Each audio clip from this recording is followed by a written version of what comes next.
अस्सलाम वालेकुम, Salman trades and farming welcome viewers. अब आपको पता है कि गर्मियाँ आ गई हैं, तो स्टार्ट हो गई गर्मियाँ। तो बिल्कुल सख्त गर्मी तो नहीं आई, लेकिन गर्मी काफ़ी हद तक स्टार्ट हो गई है। जो जानवर जो डेयरी फार्म पे जो वलैती किस्म के जो जानवर हैं, गाय वगैरह है, फ्रीजियन, ऑस्ट्रेलियन फ्रीजियन, जर्सी वगैरह, ये गर्मी काफ़ी करती हैं। तो इनको अब धूप में नहीं बांधना, क्योंकि पहले तो हम सर्दियों में ये बाहर जगह थी, यहाँ पे धूप में बांध देते थे। लेकिन अब ये शेड के नीचे हैं, और शेड भी ऐसा बनाए जो थोड़ा ऊंचा हो, कम से कम 15 फुट हाइट हो, दरमियान से और भी ऊंचा हो, और दरमियान में हवा निकलने का रास्ता भी हो, और बल्कि चारों तरफ से ही वो ओपन हो, ताकि हवा घूमती फिरती रहे। क्योंकि इनको हबस जो है ना, वो ज़्यादा परेशान करता है। हबस के अंदर ये जानवर गिर जाता है, निढाल हो जाता है, और दूध की भी कम कर देता है। तो गर्मी से बचाना है, हबस से बचाना है, उसके लिए शेड का डिज़ाइन देख लें। इस तरह से शेड का डिज़ाइन होना चाहिए।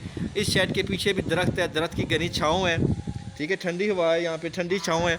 तो इस तरह का माहौल देंगे तो आपके डेयरी फार्मिंग पे जो जानवर है दूध भी ज़्यादा करेगा, और जो गोश्त वाला जानवर रखा है तो गोश्त भी वो ज़्यादा ही करेगा। तो माहौल बहुत डिपेंड करता है। पानी हर वक्त इनके सामने पड़ा होना चाहिए, और कोशिश करें कि जो वंडा है, बाज़ारी वंडा जिसमें थोड़े केमिकल्स होते हैं, उसकी मिकदार थोड़ी कम कर दें। और अगर बाजरा या गन्नों की मिकदार बढ़ाई हुई है तो उसकी जगह जौ की मिकदार ज़्यादा बढ़ा दें, हरे पट्ठे की मिकदार बढ़ा दें, तूड़ी की मिकदार थोड़ी कम कर दें। तो खाने में खुराक भी जो गर्म खुराक है वो कम कर दें, ठंडी खुराक बढ़ा दें। और उसके बाद जैसे गर्मी का जो होता है, शक्कर वाला शरबत हो गया, सत्तू हो गया, इसके अलावा गूंद कतीरा हो गया, ये चीज़ें लाजमन इनको देनी है, और लाजमन देनी है ताकि ये गर्मी ना करें। दही से कच्ची लस्सी बना के वो इनको भी लाजमन दे दें। तो ये वो चीज़ें हैं जिसकी वजह से आपका जानवर गर्मी नहीं करेगा।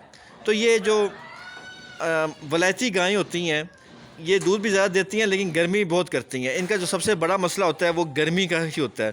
तो गर्मी में सबसे पहले तो आपने माहौल इनको देना है, ताकि आप इनसे अच्छी पैदावार ले सकें, अच्छी प्रोडक्शन ले सकें। सरसों का तेल नहीं रोकना, सरसों का तेल लाजमन देना है। वो कम से कम भी आपने एक बड़ी प्याली इनकी खुराक में डेली शामिल करनी है। तो वो वैसे भी इनके लिए हाजमेदार होता है। और अगर तारा मीर का तेल डाल दें तो अंदरूनी और बैरूनी जो डिवर्मिंग होती है वो उसका काम करता है, उसके जो कीड़े होते हैं वो ख़त्म कर देता है।